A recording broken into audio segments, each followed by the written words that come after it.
Hello? Mushekanye.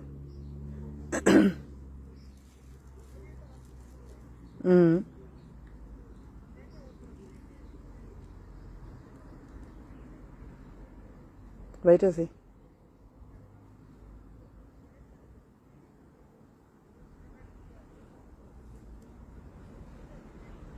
Okay.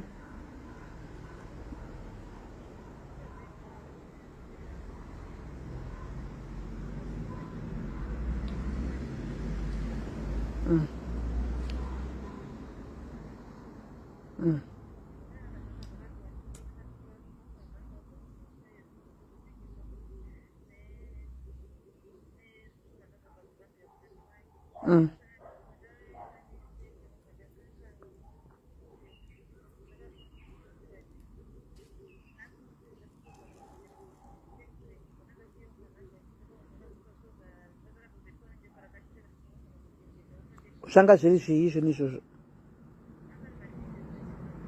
Okay.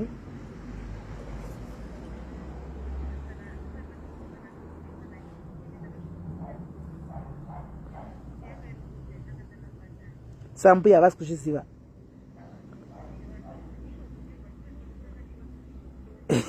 Saka iwo haoni kuti kutanga nekutumira munhu kuti ndinde kuti rambuya zvoita kunge pane chitsotsi chawakaita. Amen. Tanga nekuvaudza kuti gogo pane zvakaitika. Handii it's an honest mistake yakaitika. Gogo ndichinotora zvinhu musiya zvakadai. Zvinhu zvakasara muteksi. Hanimugona saka ndikutorai kuzvitiloketa ka teksi tsinze zifa ndisi kuzviwana. Unzotona ndikudii. Nokuti ndikangotanga nekuti ndauya muzukuru akadai zvoita kunge pane zvatiri zvauri kuhaidha iwe. Sei watuma munhu usina kumbotaura nawo.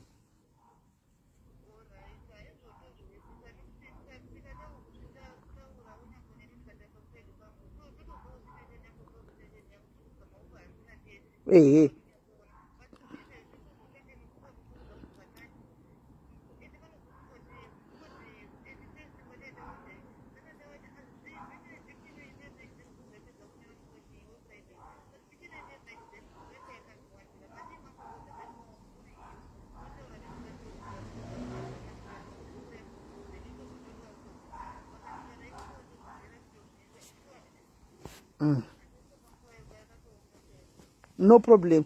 Chitrai kuvaudza. Kana zvazvo wazotadza kunyatsokundikana kuvaudza wozondipa nhamba dzambuya yacho.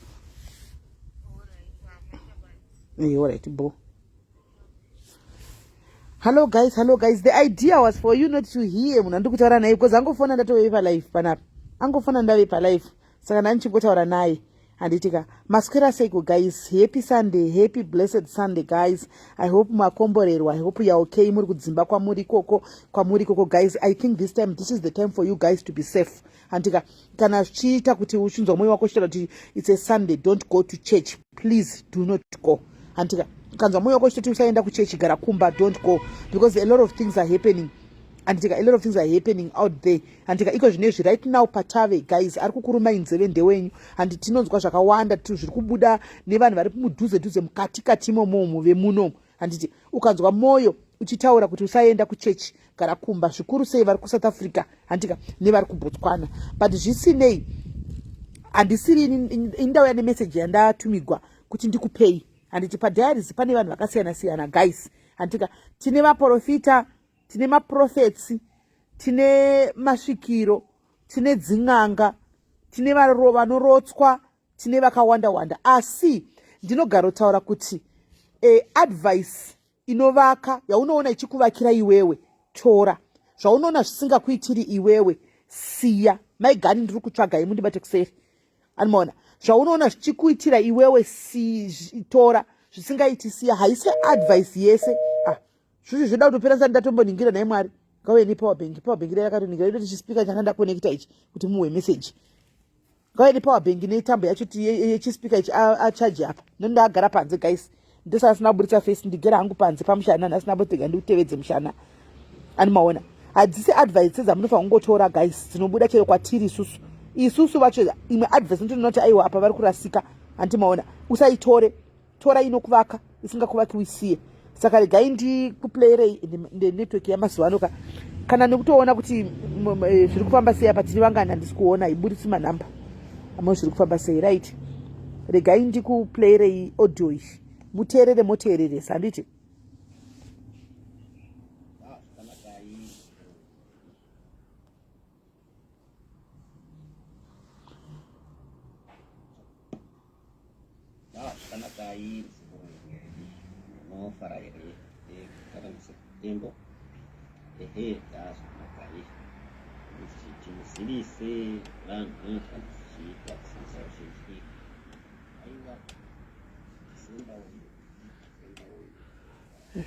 Mira hija, no se me ocurre la folio. Mira ndo zile folio. Pakaipa chokwadi zvokuti dai vazhinji vakwanisa Samwe imomo. vakumba kunyanya vane mhuri. Tiri kudzima nenyaya yemagetsi ndoita seku. Regai mambotsvaga power bank. Regai munzwe power bank. Regai power bank iwe chida kutodzima nenyaya yekuti chachisina kuchajiwa bhatiri rakati ndoda kuti munyatsonzwisisa. Handiti ndoda kuti munzwisise. Ndaitoni.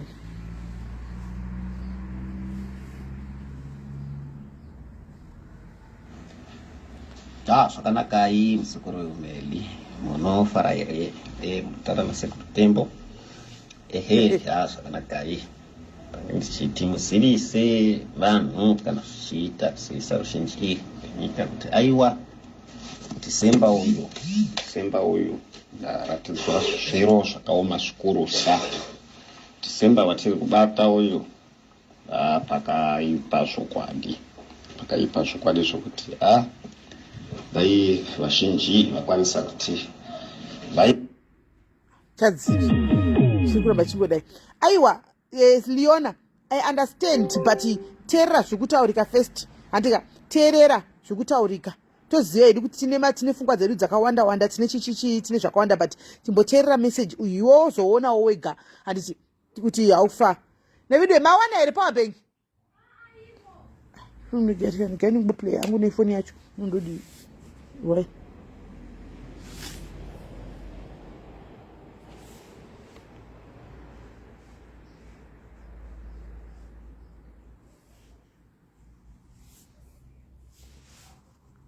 kumba kunyanya vane mhuri andi masona vane mhuri nevana ndaona wondoombesa zvikuru January asati atanga. Saka zviro zvekuti mukazivisa vanhu vachagara vachizivawo kuti zvokwadi zviro izvi zvine chokwadi asiri zvemaunga aiwa zvatove zvinhu zvatatoratidzwa isu samasvikiro. Saka zvoreva kuti zvazviro zvezvokwadi. Disemba uno ndo Disemba kupera kuno ruzhinji rwavanhu andi mazuva. Saka dai makwanisa kuti pamberi apo mukakwanisa kuwana nguva muonesa vanhu kuti aiwa zvokwadi zvokutaurwa izvi zvama-exemption nepermits zvokwadi ari kupera andi mazuva pasina kugadziriswa kuchaitika kune veruzhinji. Kune vamwe vane mabasa ayo ari akakosha ndo vanhu vachasara ivavo. Vamwe vese pakaipa zvokwadi zvinorwadza zvichaitika pachaitika mirishonga hurusa isati yakamboitika kubva kuma-28 uku zvichaitika mirishonga hurusa. Asi chazvakanakira ndezvekuti vanhu vachatya hawo, vanhu vachagumbuka hawo, asi zvakavanakira kuti zvichaita kuti ivo vanhu tigadzirise matambudziko edu atiinawo isusu kubva kwedu andi mazvona. Saka zviro zvakanaka zvikuru udzai ruzhinji rwezimbabwe rwunyanya muno muSouth Africa neBotswana zvakare kuti mishonga iripo ichigere hayo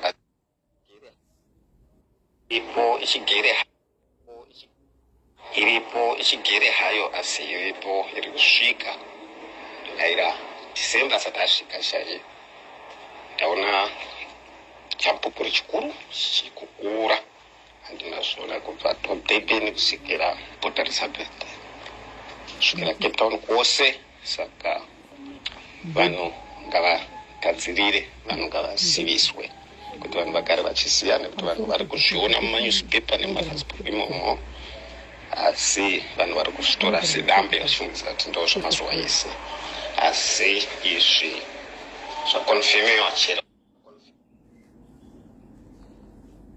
Mirai, sorry. Zvakonfirmiwa chero kumasvikiro kuno tazviudzwa. Saka ndati regai ndikuzivisei, kana muchikwanisa kuti muzivise vanhu muvazivisawo. Ndatenda zvikuru, ndoimba munofara nemhuri. Tiri kuona basa ramuri kuita, muri kuita basa rakanaka zvikuru, munotendwa ndazvamuri kuita. Vadzimu vachakupai, vachakuedzeresai, asi kutanga kwebasa kwamuri kuita musati matanga, nekuda kwokuti vazhinji vanhu vachinge vachida kubetserwa. Andimazvona vanhu vazhinji vachinge vachida kubetserwa, nekuti ruzhinji ruchaomerwa zvikuru zvekushaya kana mari yekuti munhu afambe. Vazhinji vachashaya zvakawandisa zvikuru, nokuti vanhu vachange vakawaraiwa, kunyangwe vachiziviswa, nekuda kwokuti vamwe havatori kuti vaende kana iko kumusha sekuti vamwe vakabva kare. Saka panoda kuti pagadziriswe. Handizive kuti mungapagadzirise sei kuti vamwe vanhu vakwanisa kunge vachizobatsirika, nekuti rubatsiro rwamuri kuita iko zvino ndikuruona.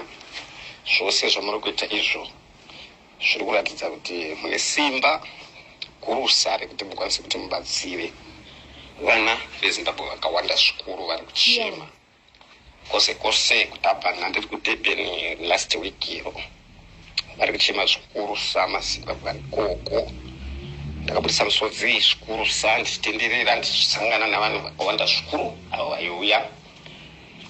Zvinobvisa tsitsi zvikuru samuzvikuru zviri kuitika. Saka kubatsira kwamuri kuita vanhuku ngakusaperere ipapo, uye ngazvisave zvishoma, nekuti basa ramuinaro igurusa zvikurusa. Kune vanhu vachasvika ma100,000 vachange vachida kuti vabatsirwe. Andimazvona. Saka izvo zvindatiri ndigare ndakuonesai kuitira kuti mugare uchiita mapurani. Ndinoziva muri munhu akati ngwarei, muri munhu akati dzidzei. Right. Guys, message mainzwa ina ndina kuya kuzoti ndiri kuvabhilivha kana kuti baba vandakuvabhilivha ndo ndasingavabhilivha kuti kudi handitika indaya kuzokupai message yandai ndikupei. Handitika ndakumbirwa kunzi message iyo ndofunga message yakapinda zuro ndikaiona ndikaiginowa. Vakandivinga futi nhasi zvikanzi musandigirowerewo message yangu. Maiona here message yakakosha. Ndokumbirawo muplayere vana veZimbabwe. Saka ina had to come and play the message for you guys. Zvamuchaita neinformation zviri kwamuri, asi information ndadi shoko ndasvitsa mutumwa hana mbonje. Ndatumwa kuti ndikupei. Hatiri vamwe vakaudzwa hondo nemugwere wefungwa vakati anopenga hondo ikasouya. Hani maona. Saka zvikuitika guys ndezvekudai soo. Hani muri kuona. Yes, zvinhu zvavataura izvi tagara tiri kungozviona mumaredhiyo nomumanyusi. Zvinhu zviri kutongoitika paground tichiona. Inini manje ndiri munhu mumba medu munomu mune mafactions munomu. Mune munhu anoda news zvekudaro. Baba panapa chavo inews chete. Havana basa nemaprograms kana kuchitomba mabhora yamainternational news ndo zvavo. Vanokudza current affairs yose. Ini zvino handiteereri news. Ndotohwana ivo kwe mazvona here totonesana unzi ha vatambira vemuchikuita mafoni tikurina naWhatsApp uko munodi kumboteererawo news mubatane nevanhu muite current. Saka ini ndozoti kana vambondudza nyaya news dzakadai ndozomboenda kunotsvaka kuti kuri kumboikudii. Hani maona. Saka ndinogara ndakadi ndakangowawo hangu zvinhu zvinenge zviri background kana varipo. Hani maona. So guys, zvikuitika ndezvekudai. Anditi kune materrorists antika akabuda munomu, ari munomu, ati ari kupanduka munomu.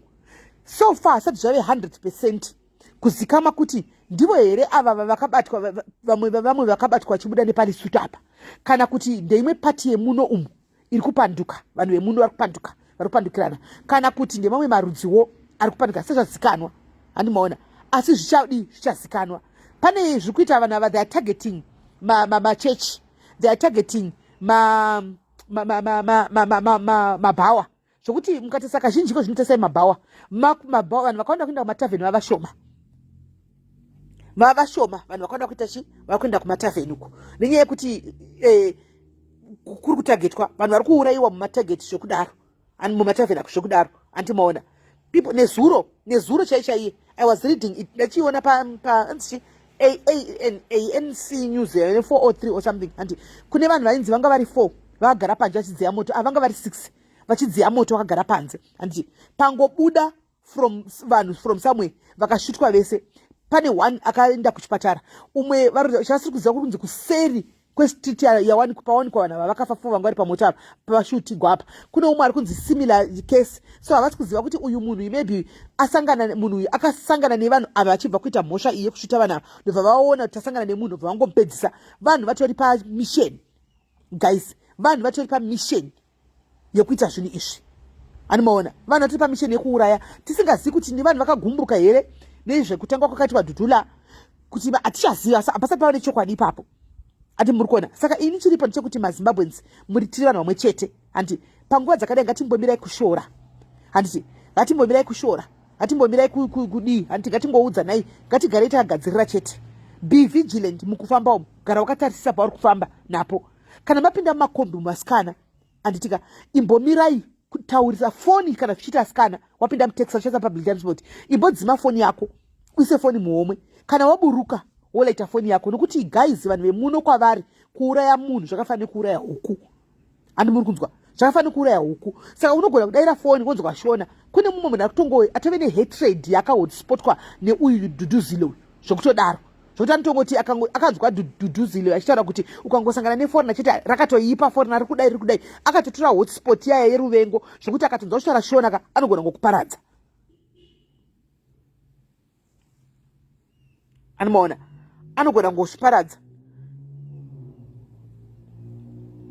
saka guys nyaya iripo maadmini imbotai muchibhloka uyo munhu anonzaniko uyu munhu kwanza anonzaniko uyu kwai wizlo rikaitive tatomubhloka panapa nanensi wacho aseka rikaitive takubhloka wese nensi ushu infechi regai ndigozokubhloka endai zvakanaka ndakandanyatsopedza kainonyatsotora screenshot ndozanyatsokubhloka i nensi nyahunzvi nawizlo ndakunyatsokubhloka zvakanaka musavabhloke maadmini mirai ndikozvavabhloka zvine ungwaro don't block them I'll block them zvine ungwari zvokuti chero akazonovhura imwe account hadzoki pano chero akanovhura 10 maaccounts auyi pano saka vasiye vakadaro don't answer them Felicitas mirai I'll deal with them ndapedza panapa I'll deal with them ndapedza imbosiyai right aiwa sometimes unogona kupinda antika mutext ukangoburuka zvakanaka animaona unogona pinda mutext ukangoburuka zvakanaka usina kusikanwa animaona shumbresi imbomirai kudaira vanhu imbovasiyai I'll deal with them zvakanakisisa chaizvo imbovasiyai vakadaro ndatora mazita screenshot changogona ngotorawo mascreenshot emazita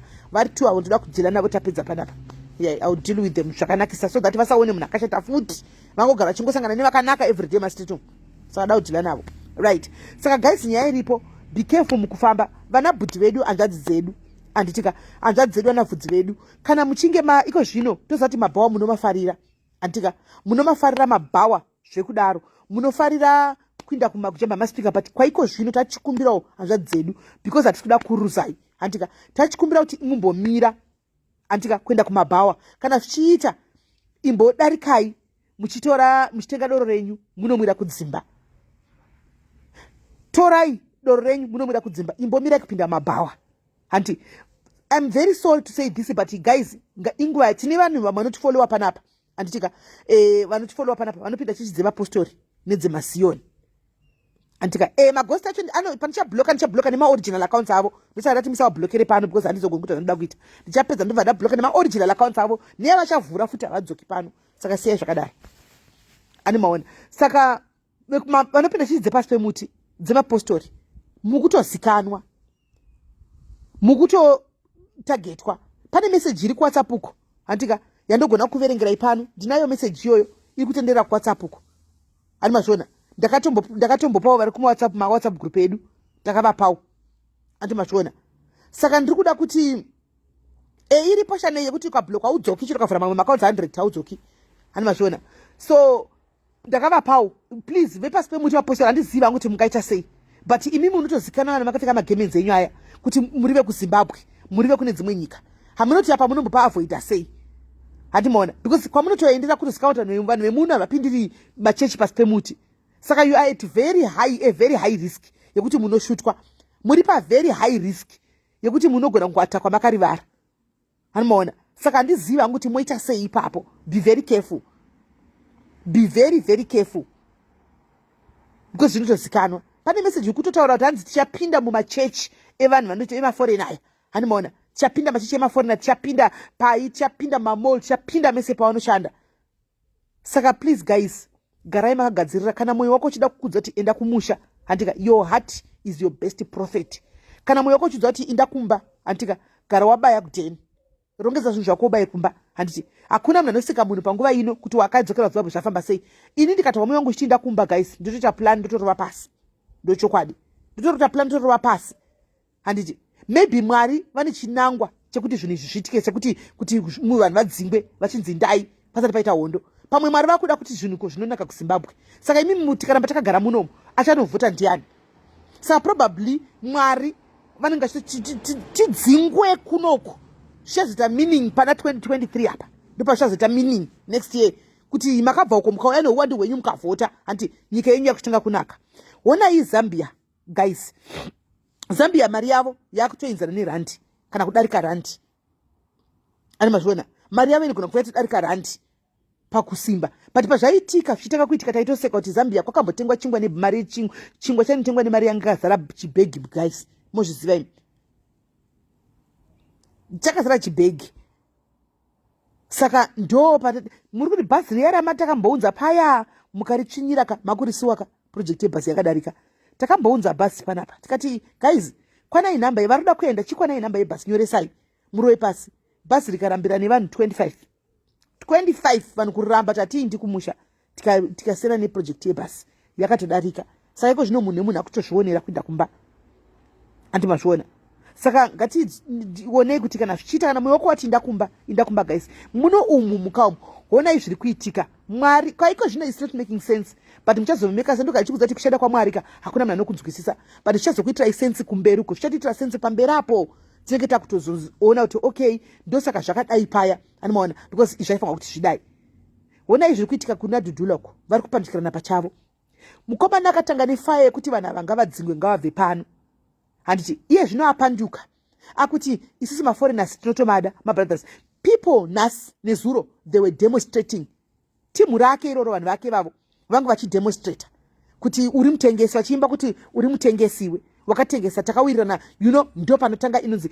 Kana muchikurangara ndakambozvitaura paya pandakamboita life panapa, makati munotaura tichiko imimi uyu hamungoni lakichi, ndikati guys, isusu tinoita inonzi divide and conquer. Divide and conquer ndiyo tinoita, totaura navo vorovana musoro, mukurirangara nchikudzai, ndo yaitika apa. Divide and conquer vakuchipandukirana manje. Kuda hatizivi maforeign akaita nhozi, ndamuona pavidhio like achibuda nemunakadzi wechiNigeria, animaona hameno kuti vakakuita kwanza kuti zvichinje sei, I don't know kuti mari yakashanda what, handizivi, but chavepo kwave nedivided and conquer ndozvakuitika.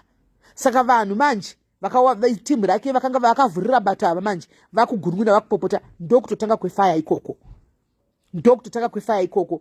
Chinoitika vanhu vemuno vakatsama manje havahesiteti kutora futi dzavo vachishutana, animaona, havahesiteti kutora futi dzavo vachishutana. Saka iyo mukomana iye uyauya iye yakatanga neprogram iyo yeDhudhula, upenyu wake utori pariski right now, because vamwe vake they are not happy. Nezuro vaimba vachichanda kuti uri mutengesi, vachimuimbira nezita rake, handiti vachimuimbira. Iri piko phone yangu ndikuimbira evening yacho, chaiwana here pandaisefa, animaona, vachitomuimbira kuti uri mutengesi, ndokutotanga kuipa kwazvo, antimaona. And he is always saying kuti musakanga macheuchidza vanhu, musakanga nekuti mapebisi ari kupera muna December, ari kugara cheuchidza vanhu. So tisingazivi plani yavo kuti panopera December wacho varida kumbonyatsoita sei. Asi kubhodha uko ndokwatakaona kuti kubhodha uko kwakatoiswa magreen bomba veborder control vaya, ende vakaita kudigwa mai mwana, hasina mbona zvakadaro, kuita kudigwa mai mwana zvokuti chero uchiti unodhisaka bva unopera mari, asikana uchipinda unotopera mari. nokuti maondero andakaona vakaita ayaka probably handizivi, asi ndichandoona hangu neuori huri muno vachaita mari, vachadla mari mapurisa, because mapurisa chakubata kuti takusunga okuisa muchimota achitokukurosesa bhodha achiti chambene nekumesina kupolice station ingo chitokurosesewa bhodha. Hani maona ndozvandiri kuonawo kuti zvinenge zvichaitika, asi bhodha yawati yakadigwa uko zvazvokuti unopinda nemusango muchidai. Guys, vari kupinda nekusango, please go at your own risk. Vanhu vatanga kutobatwa, go at your own risk. Iko zvino mapassports ekumusha kwedu ari kubuda. Guys, I think it's wise kuti tite so enantra passport yako kumusha, go and take your passport. Antika kana uchidzoka pinda nepabhodha, zviri nani ubhadhare kusigwa 3 months, wesigwa 3 months yako pabhodha, wouya kuno woshanda 3 months dziya, handiti wodzokera kubhodha unobuda out wodzoka woisigwa futi dzimwe 3 months, handi kune vachiri kuda kushanda, so that ukasangana navo unenge une mapepa ako ari valid, chero vakaverifya, because handiva toda kuverifya mapepa, kune vakawana mafraudulent papers and what not, antika vanowana aiwa wakapinda nepabhodha zvakanaka, hamuna permit asi une matendegwa kugara muno nemazuva ako anokwana 3 months uri muno.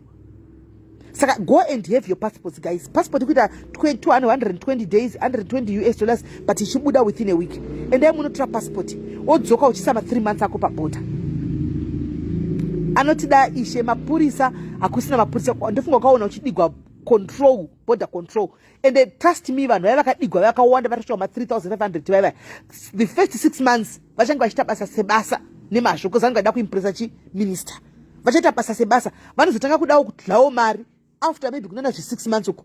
But iko zvino tisanyeperane guys, pane ukangoto vanoda kumboimpresa boss, vachida kupanana zvikundla imomo nekupuwawo mapromotion, saka basa chatomborova basa sebasa. Anomaona, saka kana uine passport yako uri safe, andi unongoenda kumba kwao dzoka wodhinza nepassport yako. Anditika kana vari kuda ma 3 months ayaya mungondibata, anditika mungondibata tokukudza kuti zvinoitika sei, mopuwa 3 months dzenyu dzepabhodha dziri legit straight away, mouya muno, antika moshanda 3 months dzako, handi dzapera wotoudza murungu chokwadi kuti ndichange chidzokera kugasa passport yangu every 3 months kuita tasadi asakunetse, woenda kunodhinza out wodzoka, nokuti ukaramba chipa vanhu vemabhazi kuti vakupe ndo paunozopesaidzwa chinhu chepasi pemuti. Saka zvakakosha kuti ukwire bhazi rako wega uinde kubait bridge uko, wasvika kubait bridge uko, handika woita 1 day rako uriko wosora uchitendera bait bridge panoti 12 usiku paya wokrosa wopuwa 3 months dzako, handi mashona wopuwa 3 months dzako. Hanzi Cape Town 3 months shoma, manje ndo panonetsa manje 3 months nogona puwa, but more than 3 months havakupi. Munenge mutongona kuti moita sei apa? Tiri kuzama kuonesana,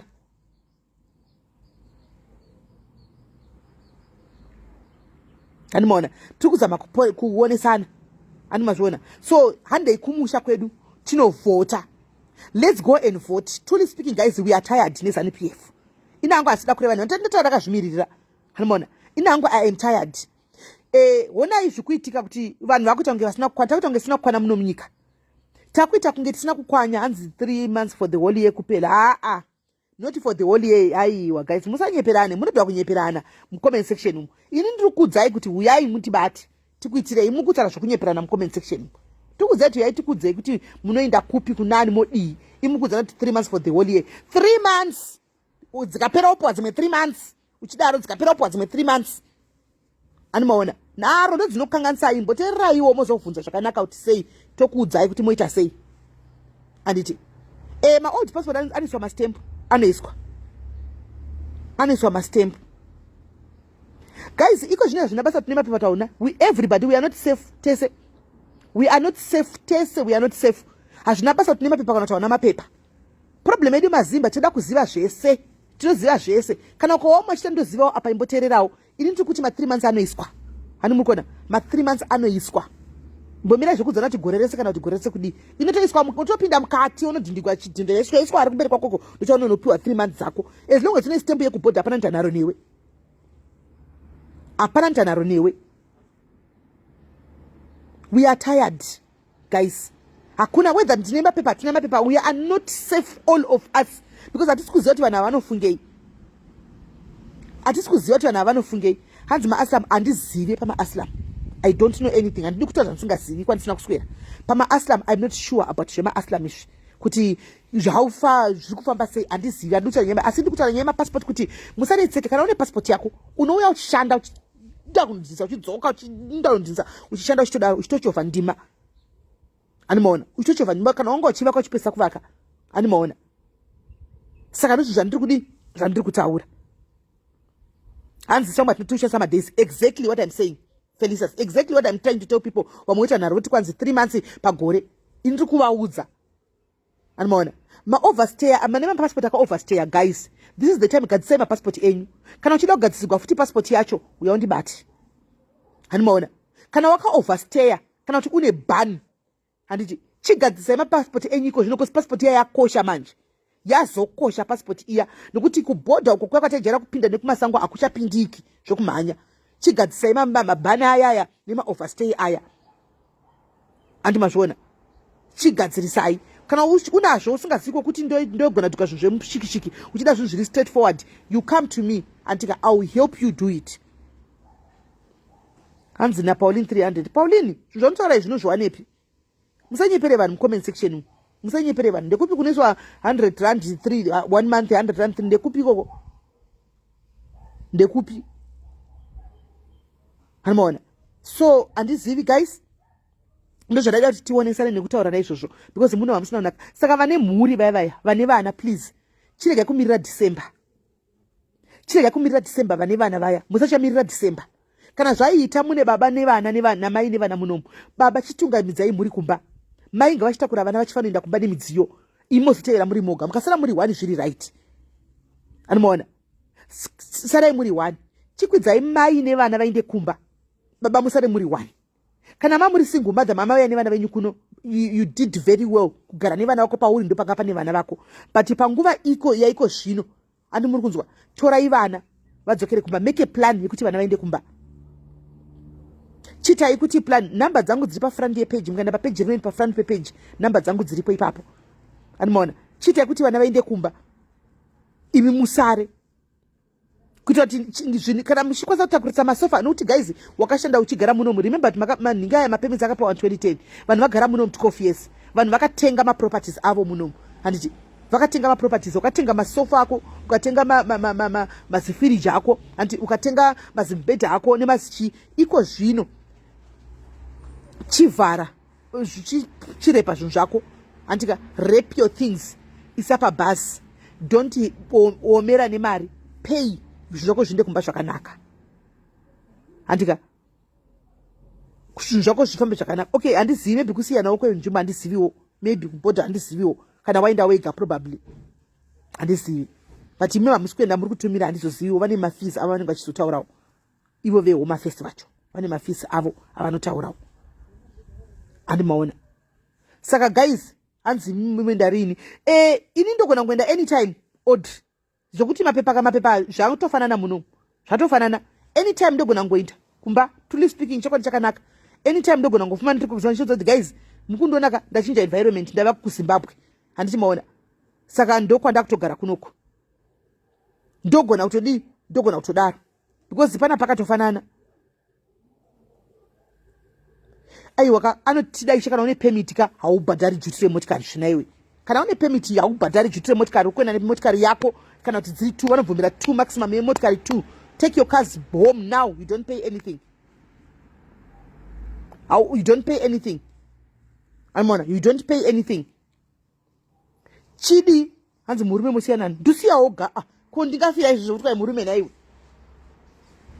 hello nine munhu angurabvira kubva nguva yekwachimwe ndibasa hanimaona ungavitikwa ndopisigwa mune chipisigwa kuti kai murume usara kana achida kusara achida kuenda tongoenda hanti ari pabasa ari kushanda asiwo zvaiko zvino chako tulisi chirari pabasa havasi safe kumabasa uko nokuti the fact vanenge vachizikana kuti mazimba hanimaona havasi safe vamwe vaya vanenge vachishanda navo vaya vanenge vachitoti ngavazviinde vanogona ngosabotejana pakatoipa guys pakatoipa chete pakatoipa saka guys nyaya iripoka musambotika isimeli moda kunana simeli but guys mukada mirira simeli ka munhu nemunhu ngangoshiku ngotakura tunhu yako kana uchida kutakura tunhu yako utungamidze kumberi indogona ngofuma ndiriko handikwanzi dzimwe dzinhu taurai masvika ndikada kuudza vanhu kuti ndakuinda kana ndakuuya kudai unogona ngorohwa nezvidhomo vasati wasvika kumba saka chingotanga wasvika kumba handimaona ndozokudza kuti guys ndaveko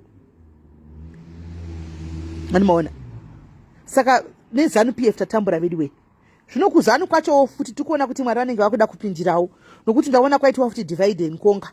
Ndaona kwava neED for mahure. Saka zvandishamisa chete kuti ED for mahure anzichi mahure for ED hameno. Kwava nemapati aveko hanimaona. Hetsauma unokwanisa kutumira for madays, yes unokwanisa kudaro.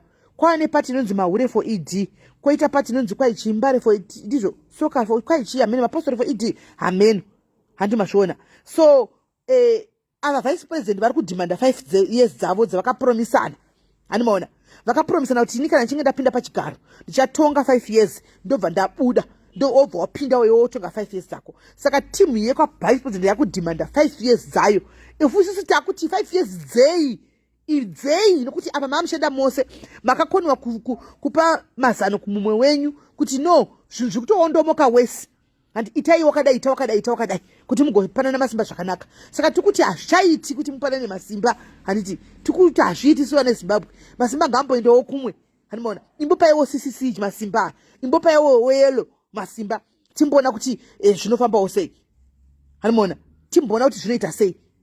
Kune mahure for ED, koita mayoung women for ED, koita mambavha for ED, koita mambare for ED. Hameno zvazvichingoita bobo hanimaona, hameno zvazvichingoita bobo. Saka guys ndikuti guys tatichikumbirawo vakuru kunyika uko isu tingoriwo vana handitika takangoya takangomiririrawo kuti tachikumbirawo kuti dai zvaigona machiita kuti pa next year apa muchimbosiyawo musire new blood handiti, nokuti imi hamuchakwanisi kuita cop up nezvinhu zviri kuitika mazuvano zvinyuwa nezviriko zvakuda vechidiki vanomhanya nendima. Imi mave panguva yekuti muchinogara zvapenjeni dzenyu ati mugere pamisha yenyu pamapurazi enyu aya muchidla zvenyu putugadzike namupambaira nemiriwo nemagwiri muri mumapurazi enyu andi mumbopawo vechidika movaita back. Guys imbofungai kuti zvingafamba sei, panganakidza sei kuti ZANU PF yoita back wechidiki uyu CCC kuti apinde tobatsirana kuti zvinhu zvivake. Imagine kuti zvinhu zvinenge zvinonaka sei.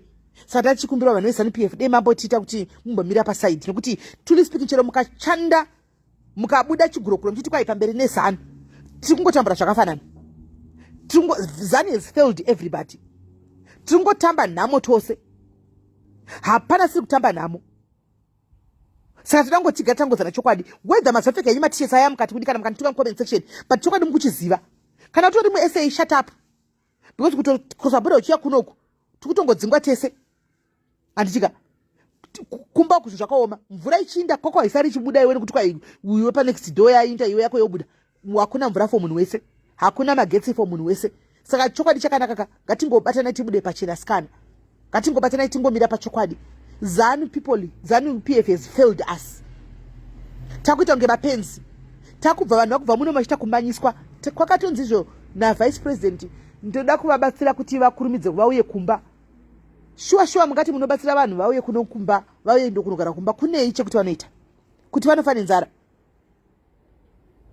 Kunei chekuti munoti muri kubatsira South Africa kuti kwanzi ngavadzoke vose? Vanonoitei kumba uko?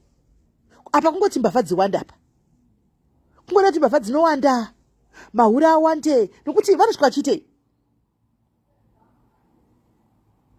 vachiitei? Ngataurei chokwadi, ngatiitei vedu we kuti timbotaura chokwadi chekuti isusu kataneta, we are tired. Taneta president, kana makateerera please, tichangoramba tichitaura musanga mwe-freedom speech iya yamakatipa iya takuiexercise ipa baba, musakanganwe. Taneta baba, zvaramba, chimbobvai musiro umwe. Mozoti kubva wega kune chiremerera guys, kubva wega kune chiremerera guys, pane kubva uchita zvokufosiwa. One zvakaitwa president weku-Sri Lanka, masoja mungarova henyu vanhu nemapurisa mukadini, asi chokwadi chiripo choti mapurisa muri kuba kumashopuko mwakaonekwa chiba nyama paya, nenyaya yekuti unenge usitorinawo mari yenyama hazvisi kubhalansa. Hani mukona timu ramaimbotorera mari parodhi riya yakutraffic uku, havachadiko zvinova kuzvimirirawo kuZimbabwe, havachangobuditsiwo mari noti mari chapana. Hani maona kokuloja cheko mukaloja hamuchadiwi mudzimba uko mekuloja, nenyaya yekuti imi mune muchita kunge munokhora mari yenyu moga, munorarama Zimbabwe yenyu moga, anti mazviona. Saka tozati munenge muri pabasa muchidini, but kana muchida kubasa kwenyu musazonyanya kuitawo kuruwo yekuti munorova vanhu vachikuvara. Munobva maita kunge ZANU-PF iri kukoresai ma-US dollars epamusoro-soro. Haya mheno, imi zati tongotambura zvakafanana. Anoona, tongotambura zvakafanana. Makunzi chidai munopatrola makutonobudisa kutobuda tsinga murume mukuru chirova mai. Nenyaya nokuti kwai vazotaura zvokuti zvimwe pati kana kuti kudi. Mapurisa kati mbonesana ipapa muri kukanganisa because muri kutotambura. Kutambura ndokwamuri kutongoitawo sesu. Isu tikatove nani? Muri kutotambura. Muri kutambura. Saka mapurisa dzikamai muri vanhu imimi zvinhu zvikachinja. Zviri kuchinjirawo neni. Chingwa chikatenga kuwanika free easy magetsi and everything nemiwo. Saka what's the point yekuti munonorova vanhu imimi muchiti aterrorize vanhu marodhi muchiita zvamunenge muchiita vanhu marodhi munenge muchizviitira chi? Ipo zvino guys, mukaona brutality inenge tena mapurisa, come bring it, let's make noise. Bring it, let's make noise. I think it's high time we focus and shift and we put our focus on things that are more important than zvekugadzira nyika yedu, than zvemakuwa. We are tired nyaya dzevanhu. Nyaya dzevanhu hadzishanduri Zimbabwe. Nyaya dzevanhu hadzitiiti kuti zvinhu zvedu zvinake kuZimbabwe. Onai tikutambura tikudzingwa sembwa. We are tired. Nyaya dzevanhu hadzitipi china, hadzina zvadzinotibatsira nadzo. Let's shift our focus and concentrate on building our Zimbabwe. Let's concentrate on having one voice. Guys, ngatite one voice. I so wish kuti imagine all masocialites SI. Tobatana kuti guys, pamberi nekuita the right thing. Ngati pamberi nekuita the right thing. Imagine tombosiya zvisina nebasa sezvo. Guys, we can be heard. We can be heard because we are the voice of the voiceless. Hakuna nyika isina masocialites. Hakuna nyika isina masocialites, hakuna nyika isina ma-influencers. But influence wedu ngati huitire kuzvinhu zvine pundutso zvinoita kuti vana vedu ramangwana vakurewo zvakanaka.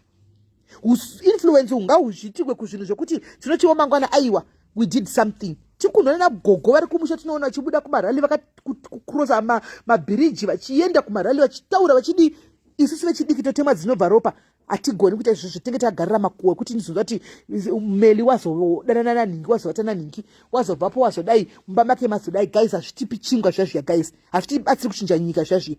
Imimi ma-followers, let's focus, let's change our shift guys, let's shift our focus guys. Anomaona ngatiite izvo zvinoita kuti nyika kana inogara munhu wese guys.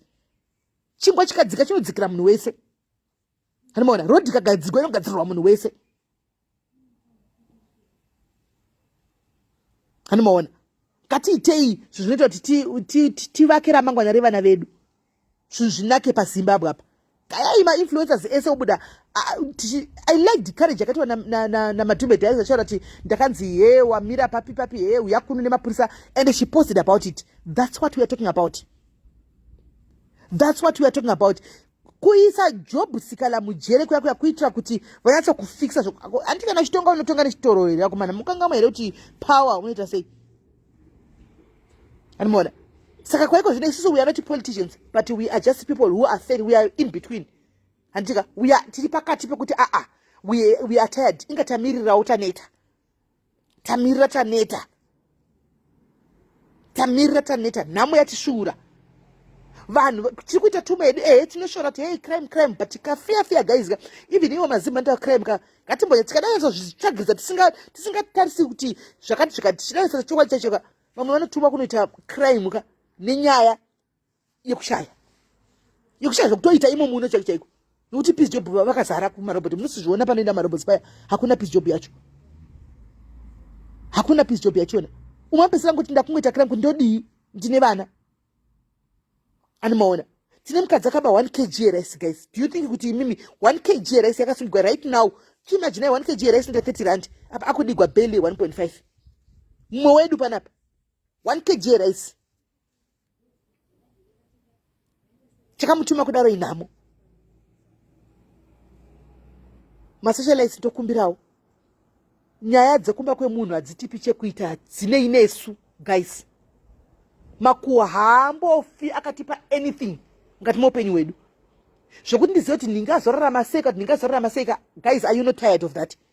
Mukaziva kuti ndiri kurarama seka noti mumba mangu ndazodai mugodi.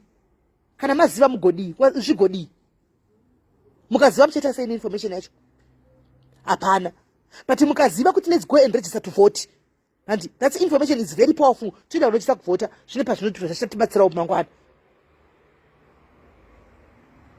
andimaona so guys taneta guys we are tired ZANU-PF maomesera vana veZimbabwe matiomesera even isusu machembera achona kodohlisa kuinda kuZimbabwe nokuti funga kuti ndosvika papi noti handa kujaira kupinda mulaini revamwe rinenge chiita kokoko hani mashona unosvika kuti ndosvika ndichita sei guys do you know kuti you hold all the power munoziva here do you know how powerful you are imimi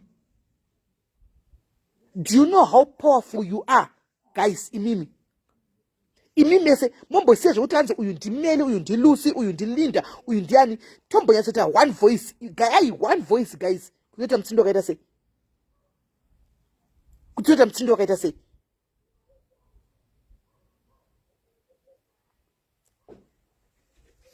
hatina chakaipa chatiri kutaura pamusoro pezanu tongotaura kuti matadza and ivo they know kuti vakatadza they know kuti vari kutadza vanotozviziva matadza enough is enough tachingokumbira kana zvaita dei machiisirawo mukana kune vamwe varipo vaone zvokuita vamboita take over vakatadzawo guys kwasei kuZimbabwe tisina mutemo kuti 5 years dzikakwana whether wawina kana kuti hauna kuwina 5 years dzikakwana haufaniri kudzokera kunokondesa sei tisina mutemo iwoyo zvoita kuti dzimwe nyika kuti 5 years dzikatokwana unotobuda whether wadii kana wadii tiisawo vamwe pa5 years tikaona kuti hapana chenji iri kuita tobvisa toisa futi mumwe tichigoda tichawana cheche anogona tichawana cheche umwe anogona guys enough is enough my comrades let's exercise our rights ngatiburitsei mavoice edu and our voices are our weapons mavoice edu ndo weapons edu we are not politicians we are not here to fight with anyone we are just going to say zvichemo zvedu takazvimirira in a peaceful manner like zvadaita ipapa hatina watatuka hatina watadini we are just stating the truth kuti ZANU-PF has failed us tatadza vari kungodya vakagara vachingodya kuti ndo vari kungodya iko zvino kune mhuri dzikurara nenzara kuZimbabwe uko dzikurara nenzara zvekutodaro kuZimbabwe vasingazivi vasina pekutangira munhu akati ndine kunotengesawo musitini chechimusika purisa rinouya richirova achinzi vabvisei saka vanhu vorarama sei kuZimbabwe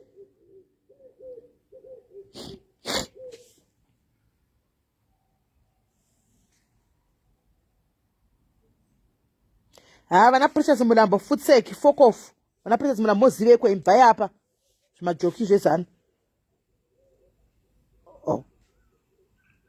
hanimaona guys it's high time now ngatizvimirirei indakagara ndichingotaura bva pakutanga inini ndimi ndaingotaura bva pakutanga chaipo ndikapiwa mathreats guys ndikathreateniwa ndikadii ndaiya ndichikudzai pano ndichingotaura bva pakutanga ini ndinongotaura zvangu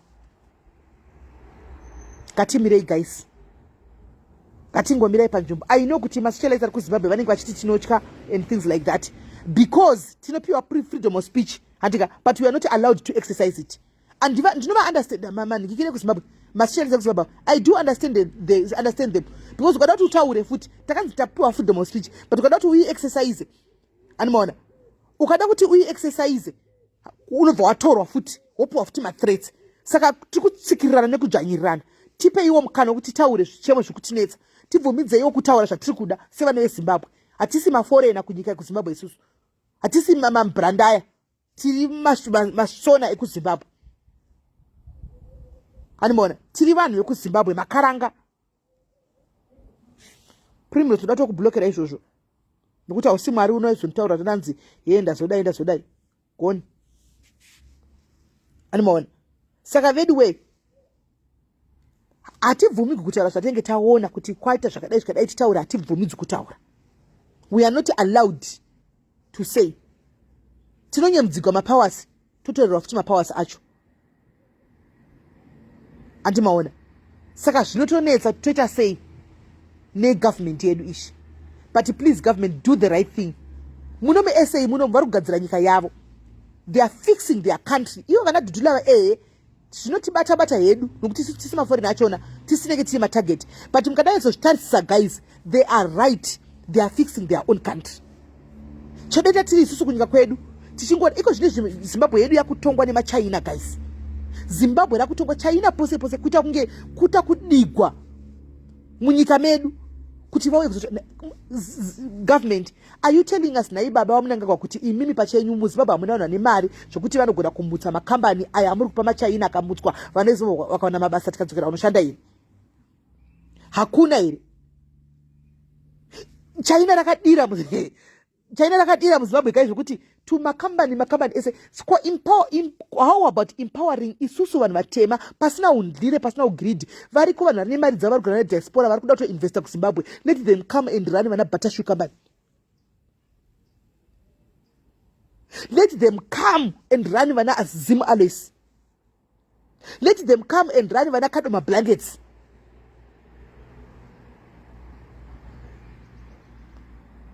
Ivhu nderedu, nyika ndedu, ivhu kuvanhu, nyika kuvanhu, makambani kuvanhu.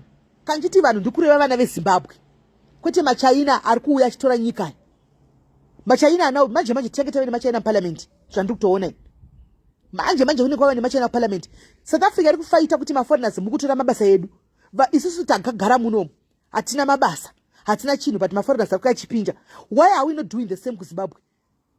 Tikutora maforeigners achiya kuzovhura makambani munyika medu kasi tine vanhu vane mari munyika medu anogona kurana those companies. Come on guys. Kana imimi kumachechi muri kusvikigwa muchinzi votai ingatingotambura zvakafanana na 1 vakomana. Mutsai musoro kuvhota unenge uri 1 muchibox chako. Ingobvumirana nawo nevamwe pane vamwe chingoti ndizvo kana wawo 1 box ziva zvokuita. Anmona China riri kutora mari ende ratora mari rikahaya vane kuZimbabwe harisi kubhadhara mai mwana. Haribhadhari. Handizivi kuti poitwa sei haribhadhari China. Iro ndo rinenge richibenefita mai mwana. Haribhadhari. Tine magold mines, diamond mines, tinazvo kuZimbabwe uko. But zviri kuonwa nevanhu vasina magaro vaya vanonzi maChina vaya. Ndivo vari kuona zvinhu izvi.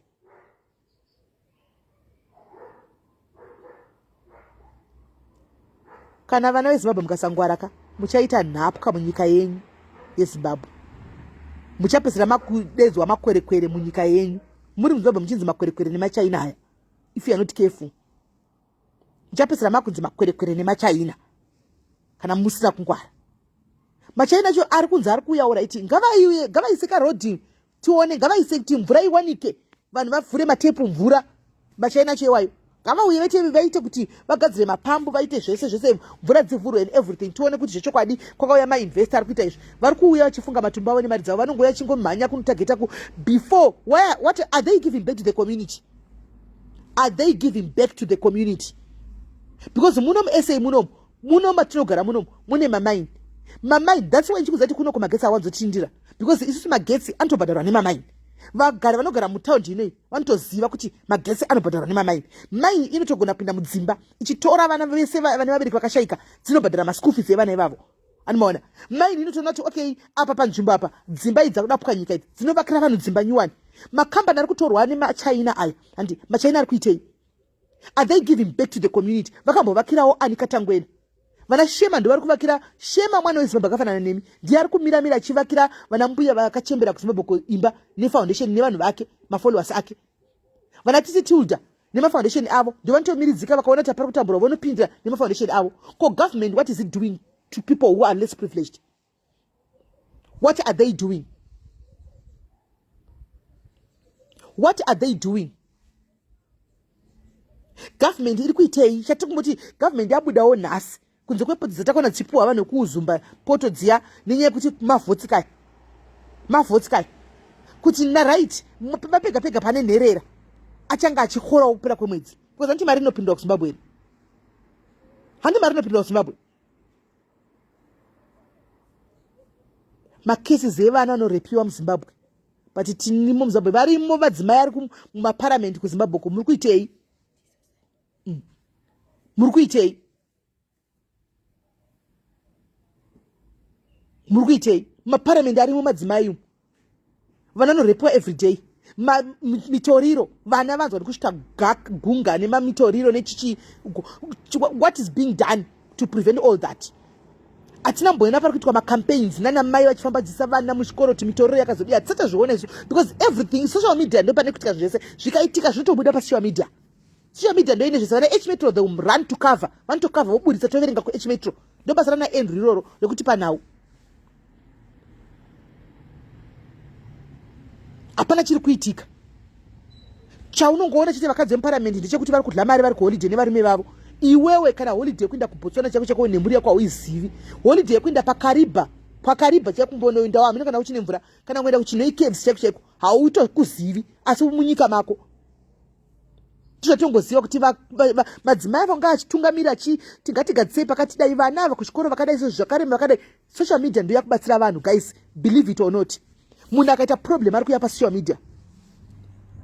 Munhu akaita problem kuti mwana wangu arwara kana kuti ari kuenda kwaJeki uko kana ari kuya kwaSIS MELLY ndoko anoenda kunobatsirwa kana ari kuenda kune mamwe platforms kuti ndikutsvaga rubatsiro. What is the government doing? Munhu akati operation anonoudzwa $700 wontoona kuti 700 ari kuudzwa kana $10 hana kana usina 700 haurapwi nyika medu vodzoka kuvanhu kuzokumbira rubatsiro. But tine government vanhu ndo vounganidza dollar sendi hatika madhayaris makakosha dakukudzai makakosha zvinhu zvamaitira vana veZimbabwe zvakakosha wese vamakatavanzira maoko because vamwe dei musina kubatsiraka vamwe vacho dei vakafa dei vakatofa but makapindira harisi basa renyu iroro ibasa rinofanira kunge richiitwa negovernment yeZimbabwe. But haina painopindira vana veZimbabwe vanotireka tite masendi iwayo tibatsire kuti dambudziko rake ripere. Takutojega napachedu. Government is doing nothing. Kunzo kungovhairigwa nemadzimai ari muparamendi achienda kunodla mari kune dzimwe nyika. Isitangoti meso boy. Guys, ndakusiyirai mufungo. Dzikisai fungwa. Ngatifunge zvatiri kuda guys. Ngatifunge zvatiri kuda. Enough is enough. Tinochitiva vanhu vakadzidza. We are a peaceful country. But look at it, for how many years have we been peaceful? But what is coming out? Hapana. For how many years have we been seeing things and we don't even talk to Nyarara? For so many years, takango Nyarara. It's high time we speak, guys. And we are not going to fight with anyone. We are just going to speak. We will speak and speak and speak. Kushikira tanzwi kwao, guys. That's what we are looking for right now. Kungotaura. Guys, isu tisinorwara, tisimapenzi, tinofollowa Passion Java. Anenge achitaura achitokuudza kuti idife. Achisplasha mari. Varume vakuru vane mhuri vachita kuteerera kunge vachanomunanzva kumagaroko. Passion Java achipfuura kuti apiwe $10. Ane era tisu tine era toenda kunozara ipapo tichimupa machandings ese simply because wokuda kupiwa $5 kana $10. Ndisu tine era toda kunopiwa $10 kana $5 saka toenda kunomunanzva kuplatform kwake. Ndisu tine era saka pamuchaona kuti panext year muchange musingasamunanzvi tazara taungana manje kumusha kuyaka titoenda kunoinveda space yevanhu vagara vari kumusha tichita business ravo nokuti uchapachasvika uchida kuitawo rako business redu amai tazara tose mubusiness memuya achatengera umwe ndiani. Ndipo pamuchaona kuti hana basa prophet munoti Jaffa uyai. Ndipo pamuchaona kuti hana kana basa uyai. Panext year ndipo pamuchaona kuti hana kana basa uyai. Paunenge wasvika kuZimbabwe manje wakuti ndakunesawo musika wangu wemadamasi pasaidi vagara vari pachikuudza kuti aiwa sha pana patakatokwana kana kuti aiwa munhu ane macustomers ako chidzokera madamasi achinoora kumba. Ndipo pamuchaona kuti Jaffa hana basa uyai. Amona. Ndipo pamuchaona kuti havana basa. Social media iyi guys ine power. Let's use this social media to our own advantage. Ngatishandisei social media izviri wise guys. Ngatishandisei zviri wise social media. Ngatimbomirai kuita cheer up zvinhu zvisina kana nebasa rese zvisingatiunziri change munyika medu. Zvinongoita kuti tirambe tichingo makamboona dzimwe nguva vanhu vanenge vachituka namasocial media nekuita seka inzara ya guys. Zvinhu zvese tatomira zvakanaka ipo paya. Saka tinotongoya panapa totongotukana macomment section mungana pai nokuti unenge nenzara uchitsvaga kupedzera ushungu dzako. Hanimaona. Saka inini ndikutotaura kuti pamberi neCCC ndikutotaura ndakazvimirira ndiri inini. Pamberi tidawo change, new blood. vafana vechidiki vanogona vakaendawo kuchikoro vanogona kutipawo new direction, new focus. Vane vari kudreama, they are dreaming big. Sisi is dreaming big. Chamisa akataura kuti ndikapinda whether zviroto zvake kana si zviroto, but ane zviroto zvakanaka zvekuti titewo maspaghetti roads muZimbabwe. Guys, we need dreamers like him. We need visionaries like him, people who think beyond. Vanofungira kumberi mberi. Animaona chiro chisingazogoni kuitika, but ndinambofunga kuti hapana anoti ndoda kufanira muromba pane chiti hey, one day shaita chete, one day ndikabata mari yangu I'm going to build a techingodaro kusvika wafa uchingodaro. Animaona kusvika wafa uchingodaro. But guys, this is it. This is it. Alota continue guys. Pamberi nekutaura hande yati sikumira. Kanzi let's hope you are safe. Kana vaita zvanenge vaita no problem. Ko ngagozvidi. Pamwe ivo vanenge vachigara muZimbabwe yavo voga. Ko tingagodi. But vasakanga moti vakatipa freedom of speech. Kandiya tuku exercise akapa. Tinauta tuka kapa. Tatuka munhereso. We are just saying, stating the fact. Zvavanotozivawo ivo. Saka nawangofunga kudaro hapana singafi asi tichangofa edu tose. Ndizvo zvakangonakira. Ndogona ngotanga ina asu chatevera. Hamona. Ngatimboita izvi zvine pundutso guys. We are tired nekuona zvimadrama sitangana nebasa rese pasocial media. Ini nhasi tongozvitaura ndozati ndogona kuti tigwa malife nchizotukwa kana kudii, but it's fine guys. This is a necessity guys. This is very necessary. We are tired nemadrama. We are tired nezvinhu zvemudzimba dzevanhu zvisinei nesu. Hakuna neimba yake isina masecrets. Hakuna neimba yake isina chino. Tinawo tese masecrets aya. But kana ndakuudzai kana mamaziva mugodii nawo. Mugodii nawo. Some things are better left like that. Munhu nemunhu nezvinhu zvake. Kana ndisina kuenda chikudzai nyaya dzangu ndega. Why should there be somebody else anoti ndakwenda nodzitsvaga inini for the why, for the what? Let's respect other people's marriages. Let's respect other people's private lives. Let's respect other people's lives actually.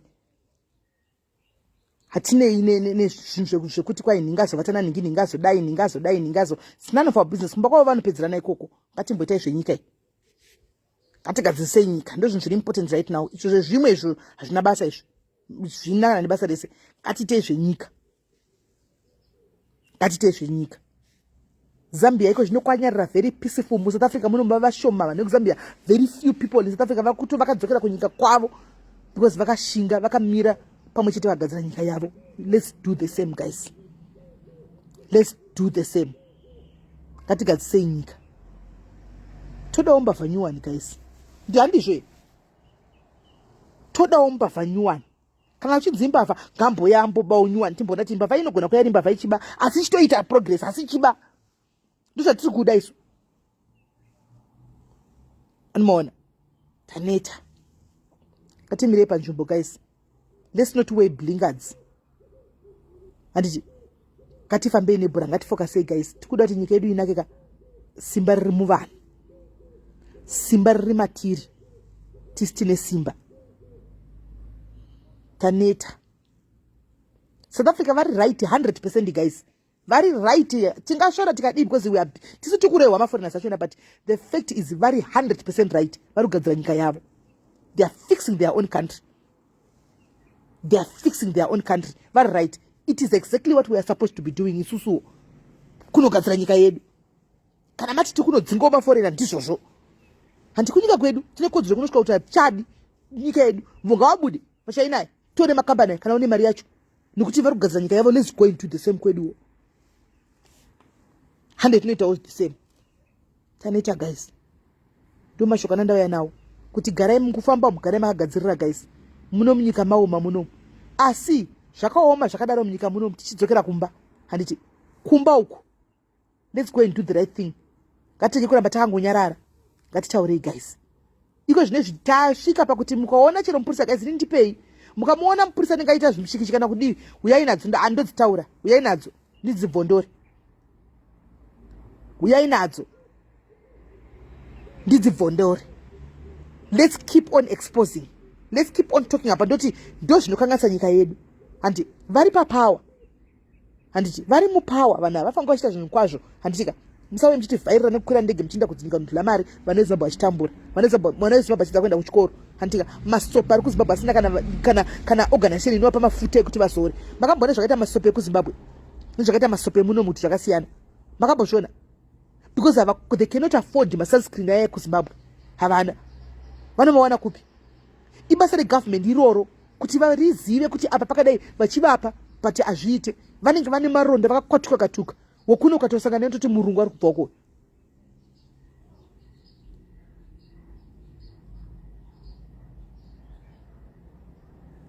Guys, ndapedza ndakuenda. Mukufamba mugara, be careful guys. Mukufamba South Africa ine mweya wekutenderera, and even the church, vemachechi vechivanhu munganga masvikiro, everybody is saying the same thing. Pane mweya wokusumuka muSouth Africa muno musina kumira zvakanaka, musina kutomira zvakanaka. Saka garai guys, muri vigilant pakufamba apa, zvikuru sei vanopinda mapublic transport. Antika kana uchiziva kuti haugoni kutaura chirudzi chemunhu, usagare kumberi kwokuti unochinja vanhu change, unodzingwa kutaura nechirungu. You are a target.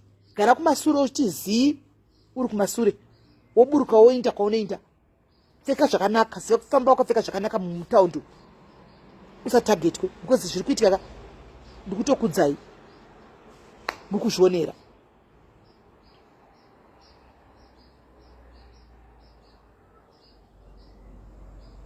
So guys, muswera zvakanaka. Akavigwa asina musoro muchema mwana uku nanhasi musoro wakashekwa kuti uripo. Asi do you think kuti hapana vanhu vanoziva imi? Do you think kuti hakuna vanhu vanoziva kuti zvakafamba sei? Varipo vanotora information chaiyo, but they are scared to come out and talk. Why? Because tine udzvanyiriri. Tine udzvanyiriri.